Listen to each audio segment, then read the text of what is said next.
Hello friends, I'm Pratibha, self-trained narcissistic abuse recovery life coach. Narcissistic abuse பற்றின கன்ஃபியூஷன்ஸையும் டவுட்ஸையும் clarify பண்ணிக்கிறதுக்காகவும் ஹீலிங்காகவும் என்கிட்ட paid session attend பண்ணணும்னு நினைக்கிறவங்க ஸ்க்ரீனில் தெரிகிற இந்த வாட்ஸ்அப் நம்பருக்கு மெசேஜ் பண்ணுங்கள். கார்மிக் ஸ்வாப், நார்சிசிஸ்ட் யூனிவர்ஸோட டார்க் சீக்ரெட்ஸில் இதுவும் ஒன்று. நார்சிசிஸ்டிக் ரிலேஷன்ஷிப்பில் இந்த கார்மிக் ஸ்வாப் எப்படி நடக்குதுங்கிறத பற்றி தான் இந்த பதிவில் பார்க்க போகிறோம். வினை விதைத்தவன் வினை அறுப்பான், இதுதான் கர்மாவோட தியோரி. தப்பு செய்கிறவங்க அதுக்கான கான்சிக்வன்சஸை ஃபேஸ் பண்ணணும். ஆனால் ஒரு நார்சிசிஸ்டோட லைஃப்பில் இந்த தியோரி ஒர்க் அவுட் ஆகிறதில்ல, ஃபெயில் ஆகிடுது. இந்த நார்சிசிஸ்டிக் ரிலேஷன்ஷிப்பில் நார்சிசிஸ்ட் தப்பு பண்ணுவாங்க, அதோட கான்சிக்வன்சஸை விக்டிம்ஸ் அனுபவிக்கணும், அதை ஃபேஸ் பண்ணணும். ஒரு நார்சிசிஸ்டிக் ஃபேமிலி சிஸ்டமில் ஸ்கேப் கோட் ரோல் ப்ளே பண்ணுறவங்க நச்சுகளோட நல்லது கெட்டதுக்கெல்லாம் பொறுப்பேற்றுப்பாங்க.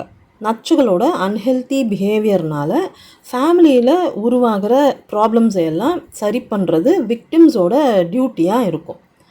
விக்டிம்ஸ் இந்த மாதிரி அவங்களோட எனர்ஜியையும் டைமையும் நச்சுகள் பண்ணுற கோளாறை சரி பண்ணுறதுலையே இன்வெஸ்ட் பண்ணிகிட்டு இருப்பாங்க. அப்போது ஆப்வியஸாக என்ன நடக்கும்?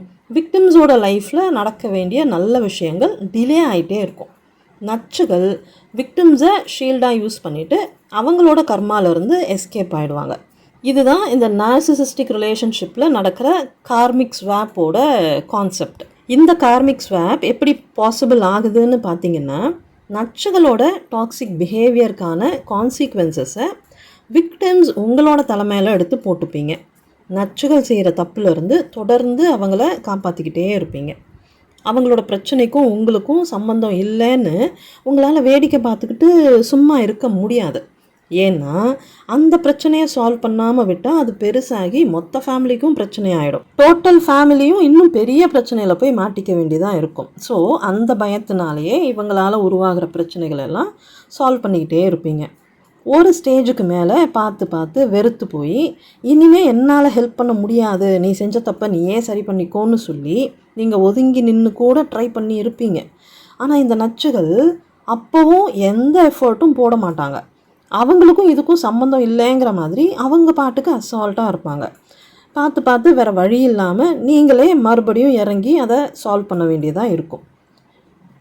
இதில் பார்த்திங்கன்னா நச்சுகள் ப்ராப்ளம் க்ரியேட்டர்ஸ், அதுதான் அவங்களோட நேச்சர். அந்த ப்ராப்ளம்ஸை சரி பண்ணுற பொறுப்பு உங்களோடது, விக்டிம்ஸோடது. இந்த மாதிரி பெனிஃபிட்ஸ்க்காக தான் நச்சுகள் ரிலேஷன்ஷிப்பையே ஃபார்ம் பண்ணுறாங்க. கல்யாணம் பண்ணுறது, புள்ள பெற்றுக்கிறது, இது எல்லாமே இந்த மாதிரி பெனிஃபிட்ஸ்க்காக தான். ஸ்கேப் கோட்ஸ் நச்சுகளோட கார்மிக் ஷீல்டாக இருக்கணும், அவங்களோட பாவங்களை சுமக்கிற சுமை தாங்கியாக இருக்கணும். ரிலேஷன்ஷிப்புங்கிற இந்த ட்ராப்பை யூஸ் பண்ணி அவங்களோட பாவத்தை எல்லாம் உங்ககிட்ட ட்ரான்ஸ்ஃபர் பண்ணிடணும். நீங்கள் அதோட கான்சிக்வன்சஸை எடுத்துக்கிட்டு அவங்கள சந்தோஷமாக வாழ வைக்கணும். உங்களோட டைமையும் எனர்ஜியையும் நீங்கள் நச்சுகளோட லைஃப்பை சேஃபாக வச்சுக்கிறதுக்கு இன்வெஸ்ட் பண்ணணும். இதுதான் உங்களோட கீ ரெஸ்பான்சிபிலிட்டி. இந்த ப்ராசஸில் ஆக்சுவலாக என்ன நடக்குது? நச்சுகள் செய்கிற தப்புக்கான ரெஸ்பான்சிபிலிட்டியை நீங்கள் அக்செப்ட் பண்ணிக்கும்போது அவங்களோட கர்ம பலன்களையும் சேர்த்து அக்செப்ட் பண்ணிக்கிறீங்க. லிட்ரலி நச்சுகளை அவங்களோட கர்மாலேருந்து ஃப்ரீ பண்ணி விடுறதால அவங்க ரிலாக்ஸ்டாக இருப்பாங்க. நீங்கள் அதுக்கான தண்டனையை அனுபவிச்சுட்ருப்பீங்க. நியாயப்படி பார்த்தா ஒருத்தர் செய்கிற காரியங்களுக்கான பொறுப்பை அவங்களே ஏற்றுக்கிட்டு அதுக்கான பலனையும் அவங்களே தான் அனுபவிக்கணும். நச்சுகள் இந்த சைக்கிள் கேப்பில் தான் எஸ்கேப் ஆகிடுறாங்க. காரியங்களை மட்டும்தான் அவங்க செய்வாங்க, பொறுப்பை உங்கள் தலையில் கட்டிடுவாங்க.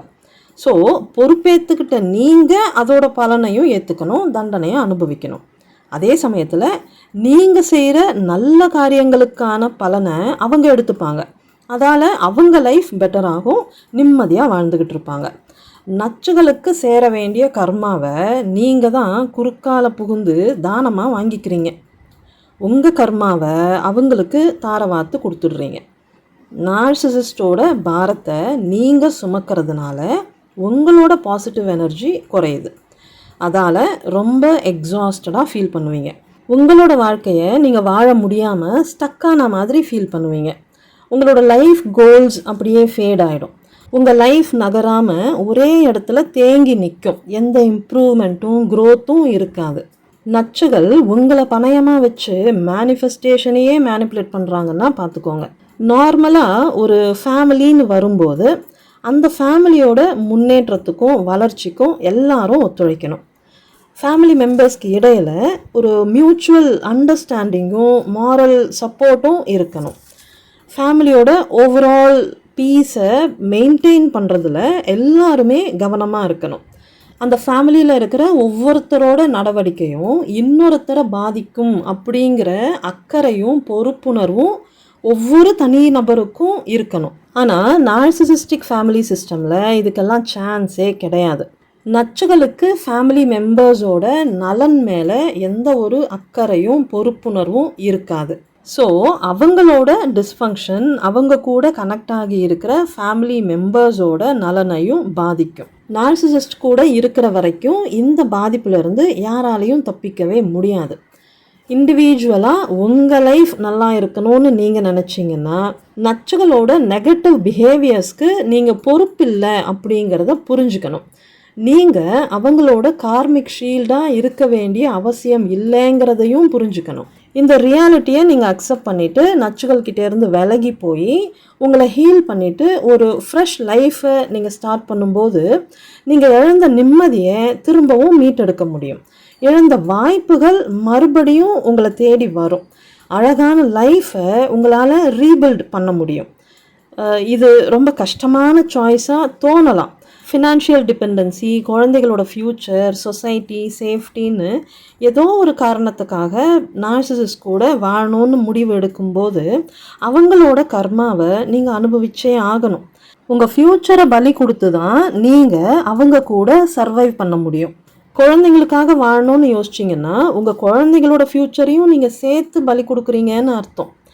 நார்சிசிஸ்ட் இல்லாமல் வாழ முடியாதுங்கிறது உண்மை கிடையாது. அதுவே ஒரு இல்யூஷன், பர்சீவ்டு ஃபியர்.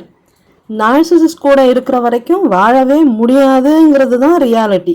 நார்சிசிஸ்டிக் ரிலேஷன்ஷிப்பில் வாழணுங்கிறது யாரோட விதியும் கிடையாது. அது ஒரு ட்ராப்பு, மென்டல் ட்ராப். இந்த மென்டல் ட்ராப்பை பற்றியும் நான் ஆல்ரெடி ஒரு வீடியோ போட்டிருக்கேன். பார்க்காதவங்க தயவு செஞ்சு போயிட்டு அந்த வீடியோவை பாருங்கள். வில் பவர் இருக்கிறவங்க அந்த மென்டல் ட்ராப்பை உடச்சிக்கிட்டு வெளியே வர்றாங்க.